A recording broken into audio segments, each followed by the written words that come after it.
Nehru college വിദ്യാർത്ഥി ജിഷ്ണുവിന്റെ postmortem അട്ടിമറിച്ചെന്ന് സൂചിപ്പിക്കുന്ന തെളിവുകൾ പുറത്ത്. പ്രത്യേക കേസായതിനാൽ പോസ്റ്റ്മോർട്ടം ക്യാമറയിൽ പകർത്തണമെന്ന പോലീസിന്റെ ആവശ്യം ആശുപത്രി അധികൃതർ തള്ളി. ജിഷ്ണു പ്രണോയുടെ പോസ്റ്റ്മോർട്ടം നടപടികൾ എല്ലാ നടപടിക്രമങ്ങളും പാലിച്ചാണ് നടത്തിയതെന്നാണ് ആരോഗ്യവകുപ്പിന്റെ അന്വേഷണത്തിൽ കണ്ടെത്തിയത്. സംശയാസ്പദമായ സാഹചര്യത്തിലുള്ള മരണമാണെന്ന് പോലീസോ ബന്ധുക്കളോ അറിയിച്ചിട്ടില്ലെന്നും ഡോക്ടർമാർ മൊഴി നൽകിയെന്നാണ് അന്വേഷണ റിപ്പോർട്ട്. എന്നാൽ ദുരൂഹ സാഹചര്യത്തിലുള്ള മരണമാണെന്ന് ഡോക്ടർമാരെ അറിയിച്ചിരുന്നുവെന്ന് തെളിയിക്കുന്ന ശബ്ദരേഖയാണ് ഇപ്പോൾ പുറത്തുവന്നത്.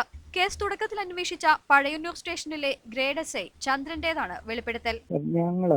ഞങ്ങൾക്ക് ഈ കേസിൽ ദുരൂഹതയുണ്ട്, ഞങ്ങൾക്ക് വിദഗ്ധമായ പോസ്റ്റ്മോർട്ടം വേണമെന്നൊക്കെ ഞാൻ സാറിനോട് പറഞ്ഞിട്ടില്ലേ?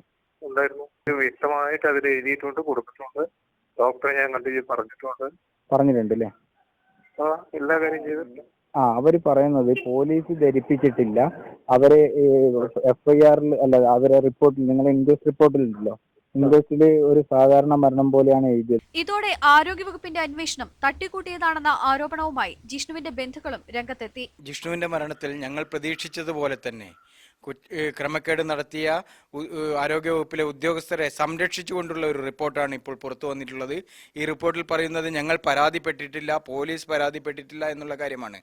ദുരൂഹ മരണമാണെന്ന് ഇൻക്വസ്റ്റ് നടത്തുന്നതിന് മുമ്പേ തന്നെ ഞങ്ങൾ പോലീസിൽ പരാതിപ്പെടുകയും ഈ ഡോക്ടറെ ജെറി ജോസഫിനോട് നേരിട്ട് സംസാരിച്ച ഞാനാണ്.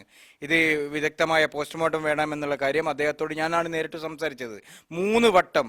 പോലീസും ബന്ധുക്കളും അന്വേഷണ റിപ്പോർട്ടിനെതിരെ രംഗത്തെത്തിയതോടെ ആരോഗ്യവകുപ്പ് കൂടുതൽ പ്രതിരോധത്തിലായിരിക്കുകയാണ്. ന്യൂസ് 18 കോഴിക്കോട്.